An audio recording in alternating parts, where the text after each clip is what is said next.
কংগ্রেসের তরফ থেকে জানিয়ে দেওয়া হলো যে 294টা আসনে তারা একাই লড়বে, তারা জোট করবে না, অর্থাৎ বামেদের সঙ্গে বা আইএসএফ এর সঙ্গে জোট হচ্ছে না, এমনকি হুমায়ুন কবিরের সঙ্গেও জোট হচ্ছে না, তারা নিজেরাই 294টা আসনে লড়বে।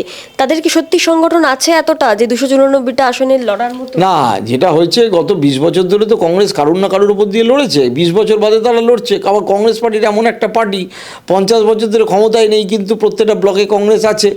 কংগ্রেস লিডারশিপ সিদ্ধান্ত নিয়েছে এটা এই কারণে যে তারা গত লোকসভা ভোটে নিরিখে দেখেছে অন্তত গোটা 10 সিটে তারা এগিয়ে ছিল, 2টো সিটে তারা সেকেন্ড পজিশনে ছিল, একলা লড়লে তারা 2-4টে আসন জিততে পারে। আমি এটা আপনাদের চ্যানেলেও আগে বলেছিলাম।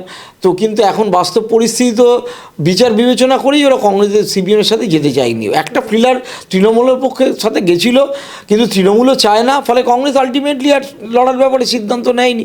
তারা আজ মল্লিকার্জুন খাড়গে, রাহুল গান্ধী এবং এখানকার শুভঙ্কর সরকার বা অন্যান্যরা মিটিং করে সিদ্ধান্ত নিয়েছে একলা লড়বে। একলা লড়ে তারা হয়তো 25-30টা আসনে তারা ঠিকমতো কন্টেস্ট করতে পারবে, তাই করবে। তাতে তারা মনে করছে প্রসপেক্ট যেটুকানি হওয়ার হবে, সিপিএমের সাথে গেলে সিপিএমের ছায়ায় তারা ঢাকা পড়ে যাচ্ছে। এর থেকে তাদের সিপিএমের তো কিছু নেই, তবু তাদের একটা এমপি আছে। তো সুতরাং তারা তাদের মতো করে পার্টিকে দাঁড় করানোর চেষ্টা করার করবে। অর্থাৎ হুমায়ুন কবিরের সঙ্গে বামেদেরও জোট হলো না, কংগ্রেসেরও জোট হলো না। হুমায়ুন কবির একটা টোটাল কি বলবো, অত্যন্ত নিকৃষ্ট টাইপের লোক। এবার রাজনৈতিক কারণে তাকে তৃণমূল ব্যবহার করেছে, বিজেপি ব্যবহার করেছে, সিপিএমও সেলিমও গেছিলেন, হয়নি, 3বার বৈঠক হয়েছে। হুমায়ুন কবিরের নিজের তার 2-1টা কেন্দ্র ছাড়া মুর্শিদাবাদে কোথাও কোনো লোক নেই। বিজেপির পয়সায় হেলিকপ্টার উঠছে, ওয়েস্টার্ন হোটেলে উড়ে বেড়াচ্ছে। এটা যদি গরিব সাধারণ মুসলমানরা না বুঝতে পারেন, তার থেকে দুর্ভাগ্যজনক আর কিছু হয় না। ধর্মের নাম করে টাকা তুলে উনি ব্যবসা করেন, কিন্তু ওনার ভোট, ওর সাথে কোনো ভোট নেই। আইএসএফের কিছু ক্ষেত্রে ভোট আছে, কারণ আইএসএফ অনেক দিন ধরে কাজ করছে এবং তাদের নেতা নওশাদ সিদ্দিকী মাইনরিটিদের উন্নয়ন এবং অন্য প্রশ্নে যেসব প্রশ্নের মুখে দাঁড় করিয়ে দিয়েছিলেন রাজ্য নেতৃত্বকে, তৃণমূলকে, সেগুলো অনেকটাই জাস্টিফিকেশান আছে। হুমায়ুনের মধ্যে একটা দল বদলু, একটা ধান্দাবাজ লোকের কি যায় আসে তার? একদম সোশ্যাল মিডিয়াতে চোখ রাখলে দেখা যাচ্ছিল, যখনই মোহাম্মদ সেলিম হুমায়ুন কবিরের সঙ্গে কথা বলতে গেছিল, অনেকেই লেখালেখি করছিল যে নওশাদ সিদ্দিকীর পরামর্শেই নাকি এই কাজটা করেছেন। আপনি কি মনে করেন সত্যি? আমার মনে হয় না। নওশাদ সিদ্দিকী এখনও পর্যন্ত যা কথাবার্তা বলছেন গত 5-6 বছর ধরে, উনি হুমায়ুনের মতো এত ধান্দাবাজও নন, এত নন সেকুলারও নন। নওশাদ সিদ্দিকী মুসলিম ঠিকই, ওই পীরেদের বংশ থেকে উঠে এসছে, ফুরফুরাট শরীফদের।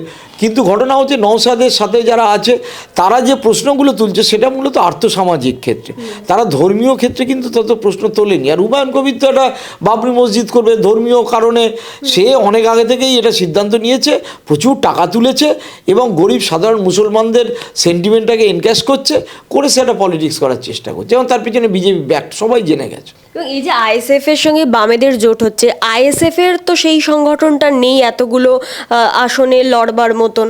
আইএসএফ কিছু ক্ষেত্রে তো পকেটে কিছু ক্ষেত্রে ভোট আছে, সেই ভোটটা বামেদের সাথে এলেও বামেদের সুবিধা হবে। ওভারাস আইএসএফের সাথে যেরকম আমডাঙ্গা, যেরকম বসিরহাটের, যেরকম ভাঙড়, যেরকম মুর্শিদাবাদের কয়েকটি জায়গা, মালদার কয়েকটি জায়গা, তাদের আছে, তাদের সেইটুকানি হবে।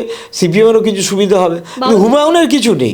বামেদের সাথে জোট হবে, জোট না করতো আইএসএফ, তাহলে কি তার অ্যাডভান্টেজ কিছু বেশি পাওয়া যেত? মনে হয় না, কারণ উভয় পরস্পর পরিপূরক, উভয়ই 1 নম্বর শত্রু মমতা ব্যানার্জি এবং তার সাথে বিজেপি, ঠিকই আছে। তো এই যে আইএসএফ যখন ব্রিগেড না, যখন শহীদ মিনারে সভা করলো, তখন এই যে এত পরিমাণ সংখ্যালঘু সম্প্রদায়ের মানুষ এখানে এলো, কিন্তু সংগঠন তো সেই অর্থে তাদের নেই। তাহলে এই যে যারা আসছে তারা কি সত্যি শুধু আইএসএফ করে, নাকি তারাও কিছু পয়সা করে দিয়ে আনে? তাছাড়া নওশাদ সিদ্দিকী যদি ফুরফুরার আব্বাস সিদ্দিকীর ভাই, তাদের একটা ফেভারেবল ব্যাপার আছে, মুসলিমরাই মূলত আসে দলে। অন্য এই নাম হলেও মূলত মুসলিমদের দল, এটা সকলেই জানে। তারপর তারা যে প্রশ্নগুলো তুলছে শিক্ষার ক্ষেত্রে, চাকরির ক্ষেত্রে, স্বাস্থ্যর ক্ষেত্রে, সেটা হুমায়ুনের সাথে কমপ্লিটলি ডিফারেন্ট। এটার কোনো তুলনাই করা যায় না। এবার সেটা হতে পারে একজন টুপি পরা পিজ্জাদার ভাই বা তার সাথে আলাদা পীরের, এটা আলাদা প্রশ্ন, কিন্তু হুমায়ুন আর এই নওশাদ সিদ্দিকী এক নয়। এবং তার মানে এবারের ভোটটা হবে চতুর্মুখী। একদম, এবারে ভোট চতুর্মুখী। মানে এতে বামেরা তেমন কিছু লাভ তো করতে পারবে না, যেটা আপনি বারবারই বলছেন।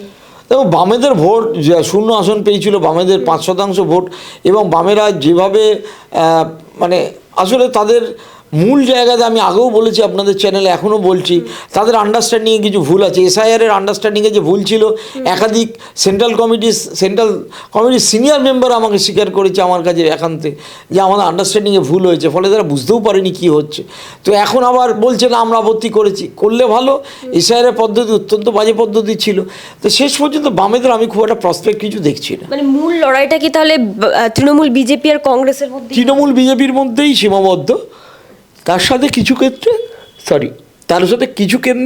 কংগ্রেসেরও একটা ভূমিকা নিশ্চয়ই থাকবে, অন্তত 10-15টা 20টা কেন্দ্র তো থাকবেই।